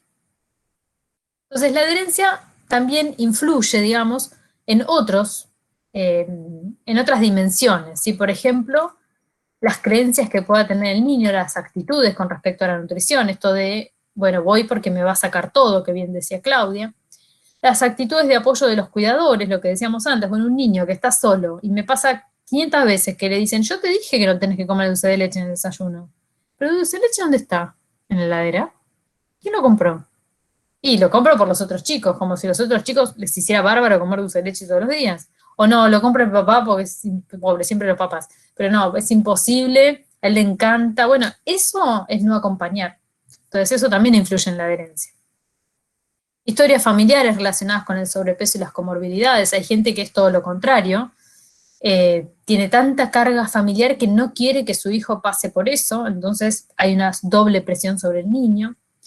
Conocimiento de la familia, de la enfermedad, barreras de acceso al costo, que nosotros en nuestro medio, en nuestro país tenemos un montón, la relación que nosotros podamos establecer con él, la calidad de vida que tenga ese niño, y acá es donde viene esta historia de la evolución del tratamiento nutricional, que también está sacado un poco de la diabetes, pero a mí me gusta porque tiene como distintas perspectivas. Esto que decíamos cuando nos recibimos con Claudia, que éramos como el cumplimiento, el profesional daba las órdenes y la familia del niño obedece, esto fue progresando a lo que hoy llamamos adherencia, que es cuando la familia y el nutricionista están de acuerdo en el enfoque y el paciente implementa.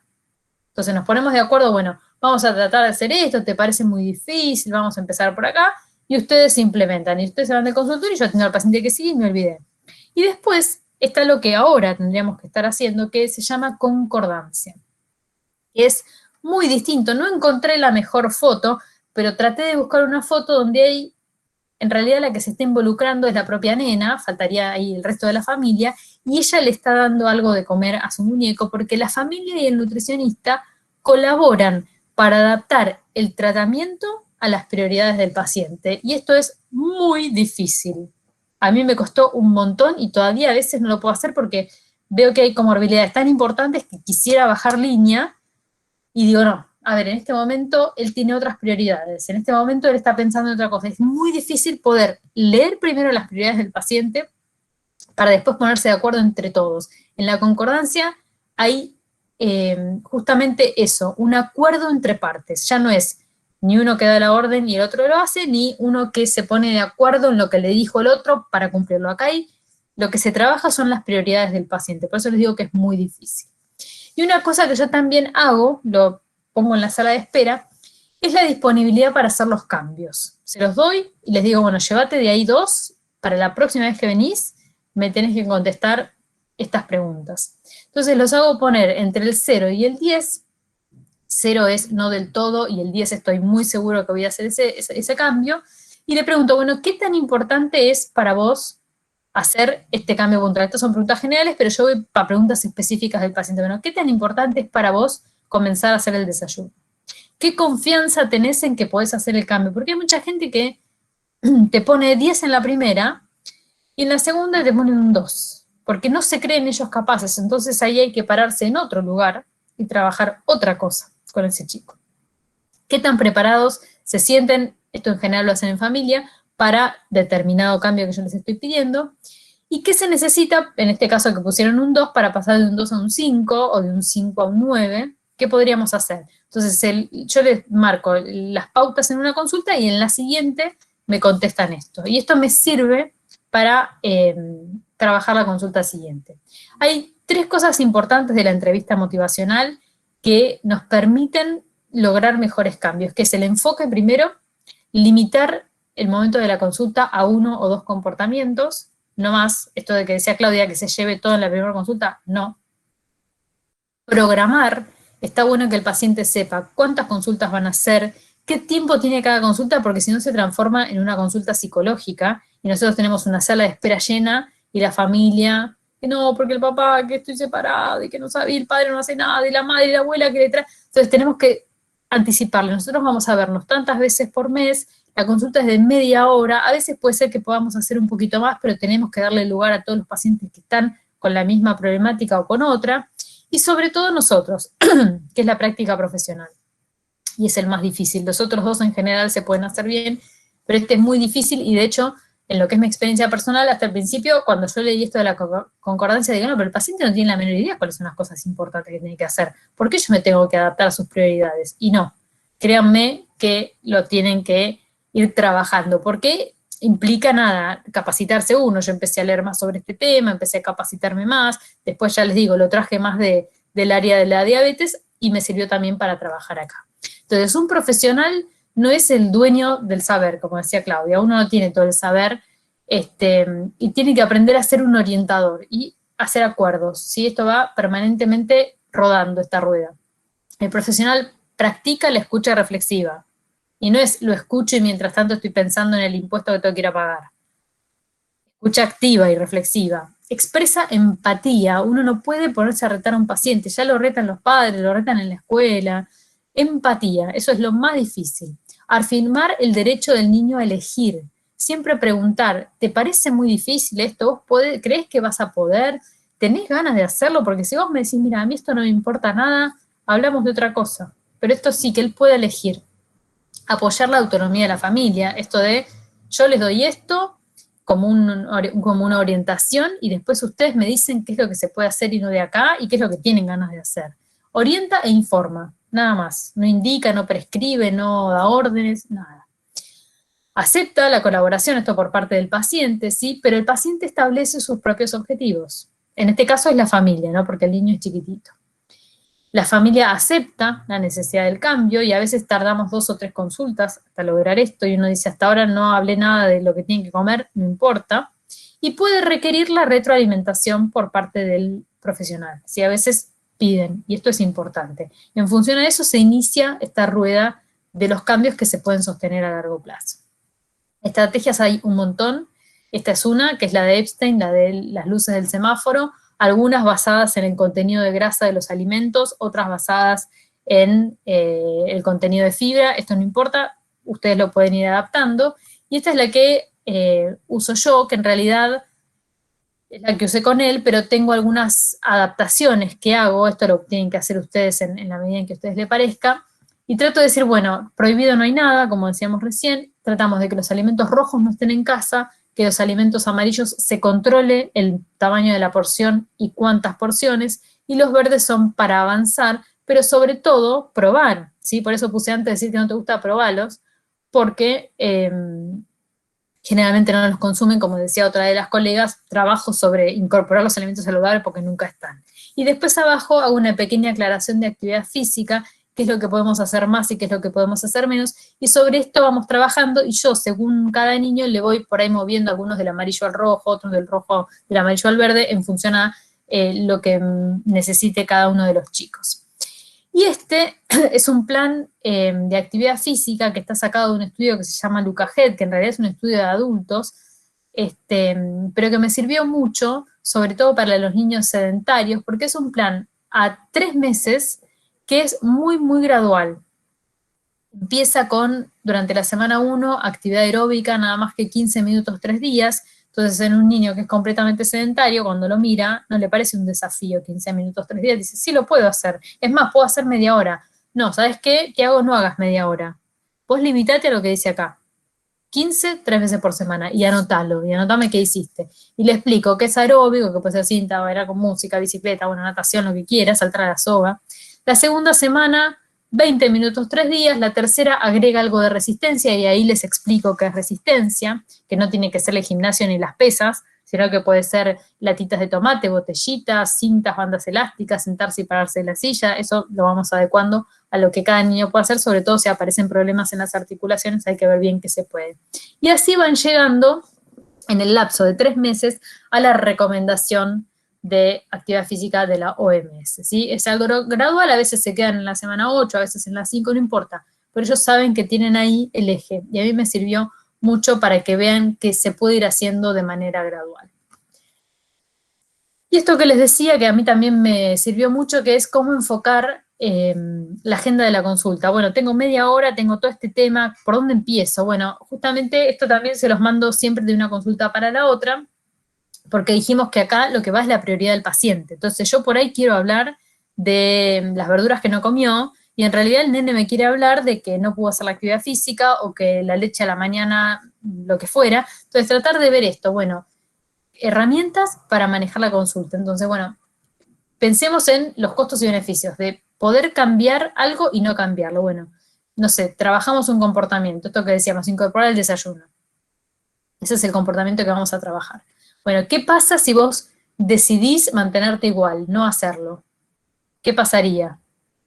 Y anota todas las cosas que pasarían. ¿Le gusta eso? Tiene que poner al lado cuáles le gustan y cuáles no. Y también, ¿qué beneficio tiene hacer el cambio? Y por otro lado, los costos, que no son los costos monetarios, sino, bueno, ¿qué implicaría, no sé, levantarse más temprano, perderse 1 hora de sueño? Bueno, y anotar.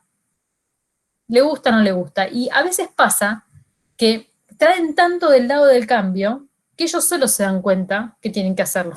Entonces, cuando viene a la consulta siguiente, dicen, mira, la verdad es que yo anoté y me di cuenta que media hora de sueño, en realidad, contra todos estos beneficios, prefiero levantarme y me acuesto más temprano el día anterior.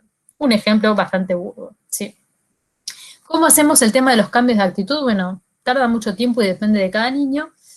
Lo que yo trato de hacer, y esto es absolutamente personal en función a todo esto que leí, en la primera consulta trabajo las ingestas. Solamente eso.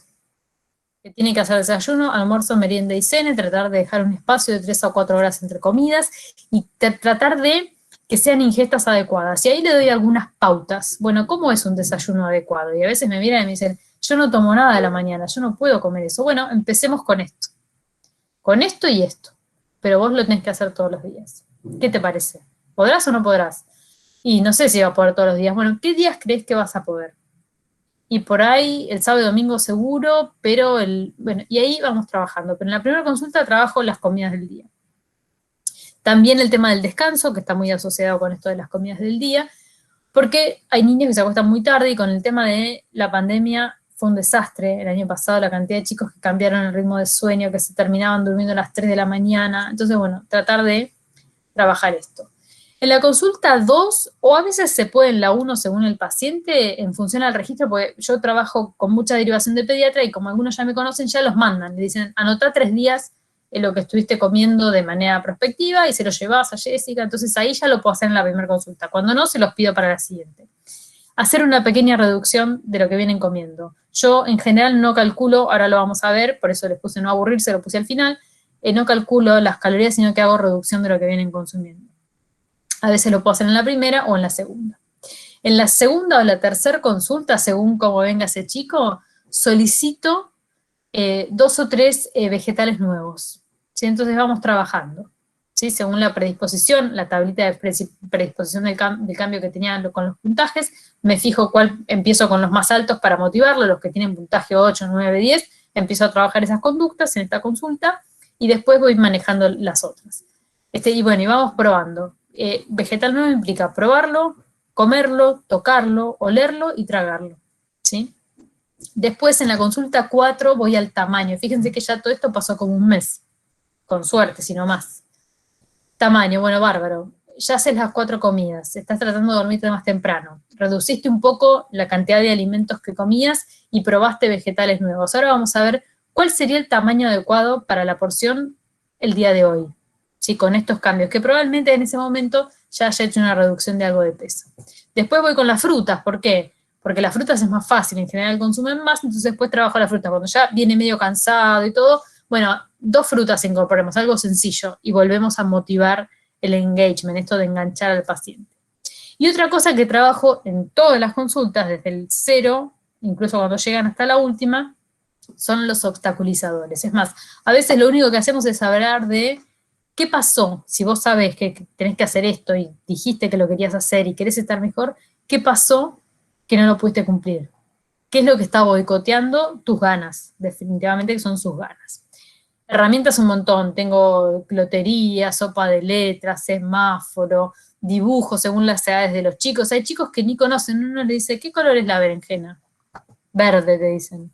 Bueno, vas a ir a la verdulería, vas a preguntar al verdulero o al supermercado, y vas a dibujar una berenjena, algunos le sacan foto, entonces yo digo, no, ahora dibujala, pintala del color que corresponde, esto según las edades, pero herramientas pueden encontrar un montón en internet.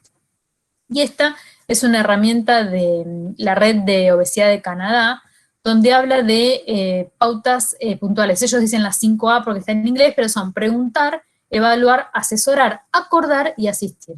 En ningún lado dice prescribir, entonces preguntar y pedir permiso para hacer el cálculo de BMI, para pesar al paciente, preguntarle primero, vamos a subir a la balanza, ¿querés ver el lado del peso o te querés poner de espalda? ¿Sí? Y no juzgar, no hacer ningún juicio sobre el resultado. Evaluar, bueno, obviamente si hay factores que pueden contribuir a empeorar la enfermedad, todas las comorbilidades, las barreras para el control de peso, bueno, toda la parte conductual, si hay algún tema también mental, obviamente tratar las complicaciones, asesorar y pedir permiso. Siempre fíjense que pone pedir permiso para darle información. Mira, yo te quiero contar por qué yo insisto tanto con los vegetales. ¿Te interesa saber o preferís hablar de las frutas? ¿O preferís hablar de las gaseosas? Entonces, te cuento en función a eso, y en función a eso arman las prioridades. Bueno, obviamente acordar los cambios, los goals, o sea, las metas que vamos a tener con el paciente, el tipo de actividad física que vamos a tener, ¿qué más? Las técnicas de entrevista motivacional, bueno, cuál de las herramientas vamos a utilizar, también acordarlo con él, y poner objetivos medibles, que eso lo habíamos visto antes como metas posibles, metas fáciles de lograr, que ellos lo utilizan mucho como objetivos SMART, que son objetivos específicos, medibles, alcanzables, relevantes y con un periodo de tiempo, ¿sí? Esto que yo les decía, bueno, en este mes trata de probar 2 vegetales que no hayas probado. Y después, bueno, asistir, resumir un poco todo lo que se trabajó en la consulta sobre, por ejemplo, las barreras, dar información adicional. Yo doy muchas páginas web, esto de los juegos, de dónde bajarlos, y coordinar esto de cada cuánto va a ser el seguimiento, ¿sí? Y como les dije que no los iba a aburrir, ¿hay alguna duda hasta acá? ¿O algo que quieran comentar? Ok, con cualquier cosa me interrumpen. Y esto que son los cálculos, sí, que esto es lo que ustedes pueden sacar de cualquier libro. En general, las recomendaciones, alguien lo dijo, una alimentación normocalórica, sobre todo para estos niños de 3 a 18 años, que es la edad de Tiago. No hay que hacer dietas hipocalóricas, sino que son normocalóricas, y se recomienda la ecuación del Instituto de Medicina del año 2002, de la Academia Nacional de Ciencias, y algunos recomiendan también utilizar esta tabla, la tengo con gráfica hoy, que es el aporte calórico por edad según la talla, ¿sí? Entonces, en vez de hacerlo por el peso, justamente como los niños con sobrepeso tienen este tema de que el peso está desfasado, en los adolescentes recomiendan esto, bueno, mujeres, por ejemplo, si la nena tiene 12 años, se usa el primer rango que es entre 11 y 14 años, y se hacen 14 calorías, que es la media, por cada centímetro de talla. Y si no, se usa el mínimo y el máximo, y dentro de eso se maneja el rango de energía, ¿sí? Pero ya les digo, yo no las calculo, yo trabajo con lo que el paciente trae. Otros autores lo que recomiendan es usar un peso en percentilo 50 para el índice de masa corporal, y otros, lo que yo les decía, que según la anamnesis alimentaria, reducir un porcentaje o una determinada cantidad de calorías, ¿sí? En el plan alimentario de los adolescentes, el plan concretamente hipocalórico para su estado nutricional puede llegar a ser beneficioso y se puede llegar a emplear siempre y cuando no sea inferior a 1.200 calorías por día, ¿sí? Y esto con respecto al peso, que tal vez no lo habían visto, esto es la determinación de lo que sería para un adulto un peso ideal, un peso de tabla, bueno, se hace con el índice de masa corporal. Entonces, lo que se hace es cruzar la edad del niño en la curva del IMC con el percentilo 50, y ese es un valor fijo de IMC. Y luego se invierte la ecuación, entonces se hace la talla al cuadrado, que ya la tenemos porque la medimos, por ese valor de IMC que me dio en el percentilo 50 según la edad, y eso me va a dar un peso de referencia para los cálculos. Haciendo el ejemplo, a los 6 años Tiago pesaba 25,5 y medía 112, al cruzar 6 años con el percentilo 50 del IMC me da 15,3. Entonces, 112 al cuadrado por 15,3 me da 19,5. Y ese es el peso que yo utilizo para los cálculos, que sería como un peso ideal, pero teniendo en cuenta el índice de masa corporal en vez de una tabla, porque los chicos no tienen peso ideal, porque las tallas son muy distintas. Y entonces usamos la talla de él y el percentilo 50 del IMC. Y fíjense que hay una gran diferencia entre su peso y este peso que estamos utilizando, ¿sí? Y con esto me voy a la ecuación de la Academia Nacional de Ciencias y lo calculo. Lo mismo con las proteínas y todo. Pero ya les digo, yo esto no lo hago. Honestamente, parto de lo que el paciente trae. Las recomendaciones, nada, se los puse, pero lo sacan de cualquier libro. De macronutrientes, hay un rango aceptable de macronutrientes para grasas, para omega 6. Lo que es vitaminas y minerales, hay que cubrir la recomendación, sí o sí, de todos.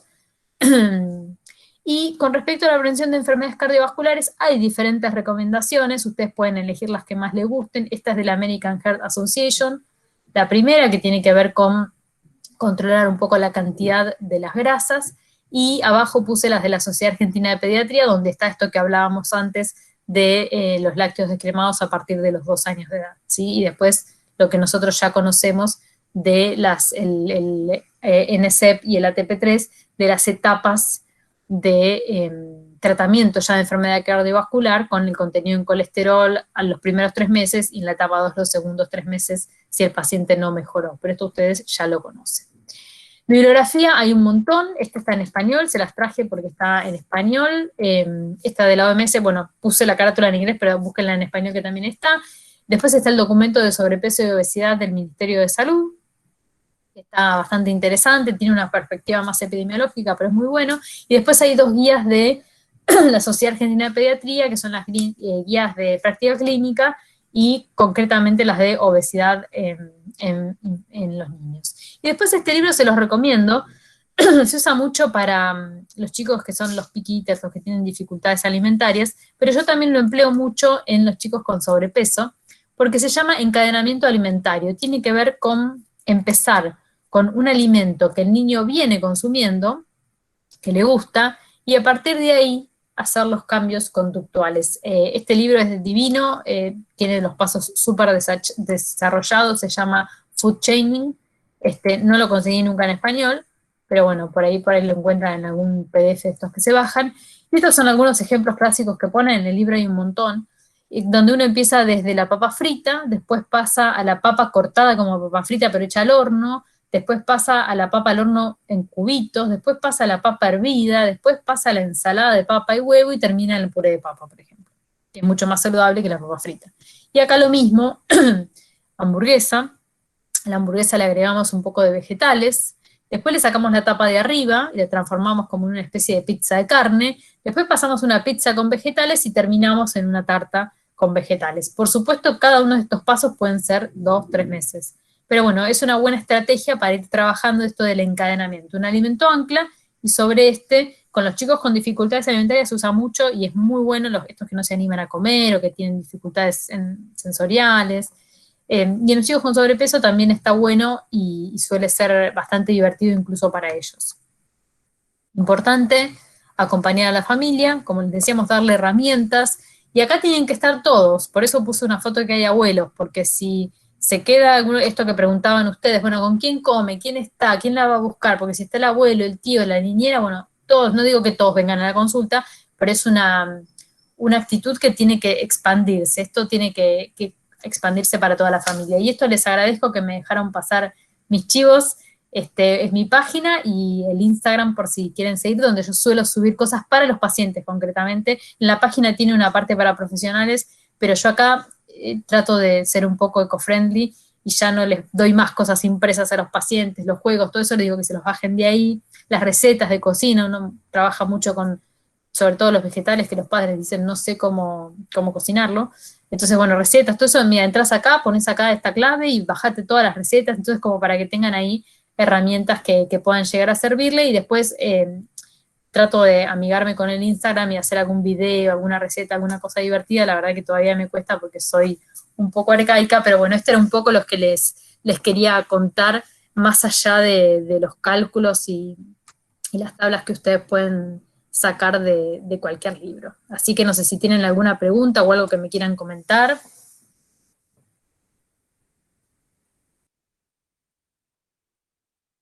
Algo que me quieran criticar o que les pareció aburrido, no sé cuántas quedaron en... no, hay un montón todavía. Acá pusieron algunos comentarios, es complicado también los padres separados, sí, por supuesto, ahí hay un montón de cosas y hay que empezar a citarlos a la consulta, sí, esa es otra historia que hay que abordar y ahí uno se tiene que capacitar para ese tipo de cosas.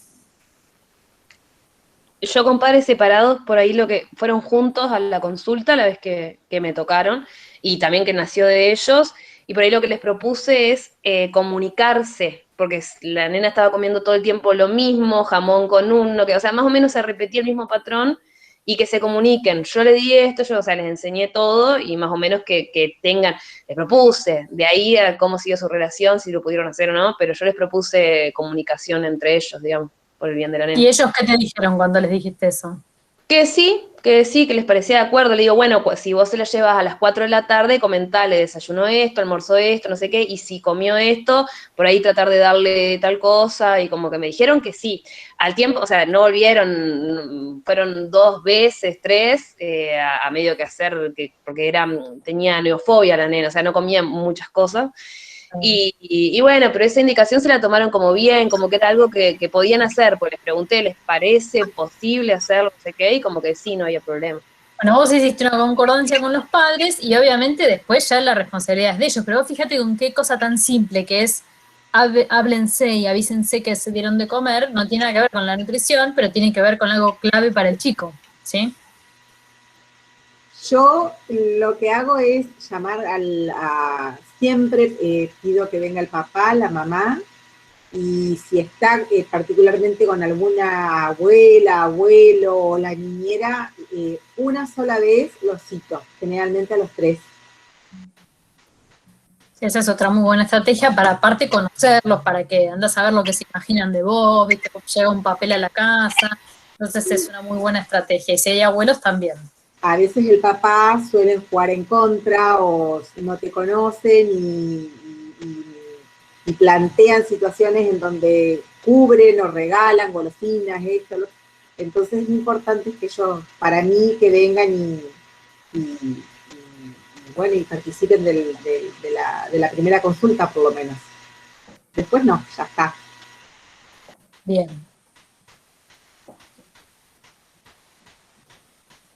Bueno. Espero no haber aburrido, era el objetivo. No, creo que no nos defraudaste para nada, que no excelente la exposición, excelente, como siempre. Un placer. Bueno, lo que necesiten, a disposición, si quieren alguno de los artículos, me avisan. A mí me volvió el amor por la nutrición infantil, que ya estaba haciendo por otro lado, y ahora como que quedé fascinada, me volvió. Bueno, me alegro, Marielu, me alegro. Impecable. Muchas gracias. Y lo que necesiten ya saben, a disposición. Increíble. Y hay mucho por hacer, la verdad que hay mucho por hacer. Muchísimo para cambiar también nuestra imagen con los pediatras, con los papás, con las familias. Hay mucho por cambiar y por hacer. Así que esto estimula, es verdad, coincido. Estimula a que se pueda, a que da ganas de hacer otras cosas, a no quedarnos con esto de la imagen que tenemos, o a esto de que ya va a crecer, ya se va a estirar, bueno, no, hay mucho por hacer, Exactamente. Bueno, exacto. De mi parte, bueno, yo y después cierran las chicas de la comisión, gracias, me sale excelente todo, aprendimos un montón. Es un honor haberte tenido en este primer Ateneo. Gracias a todas las que estuvieron, porque realmente el número de participantes fue muy alto y muy bueno para hacer un viernes 9:30. Sí, después del trabajo, así que gracias a todos. Así que, bueno, muy gratificante. Y bueno, que cierren las organizadoras. Gracias a todas. Bueno, simplemente agradecer, ¿sí? Tal cual como dijo Claudia, a todos los que estuvieron y sobre todo a Jessy por una exposición tan linda. Muchísimas gracias, Jessica. Obesidad infantil es un tema súper complejo, pero nos llevamos muchísimas herramientas para empezar a poner en práctica ya a partir del lunes, ¿sí? Bueno, está bueno compartir entre todos, ir construyendo entre todos el conocimiento, es súper importante. Y bueno, particularmente yo me llevo una frase, ¿sí? Que es afirmar el derecho a elegir, esta frase que vos nos dijiste que está tan buena y que muchas veces cuesta tanto también ponerla en práctica, ¿no? Porque vamos a lo tradicional que era, tenés que hacer esto, lo otro, aquello, no. Elegir con el paciente, aunar criterios, y bueno, creo que estas instancias están buenísimas para poner más en auge esto, para ponernos también de acuerdo entre nosotras, en una nueva metodología de trabajo, que justamente es la que surte efecto, con la que vemos mejores resultados. Así que bueno, muchísimas gracias a todos por participar, y bueno, la idea es hacer un Ateneo una vez por mes, con distinta temática, que por ahí después a través de las redes las vamos a ir poniendo y vamos a ir viendo qué es lo que más interesa. Así que bueno, muchísimas gracias por estar. Muchísimas gracias a todos. Muchas gracias, que descansen. Hermoso fin de semana. Gracias, igualmente, gracias. Adiós, nos vemos. Gracias.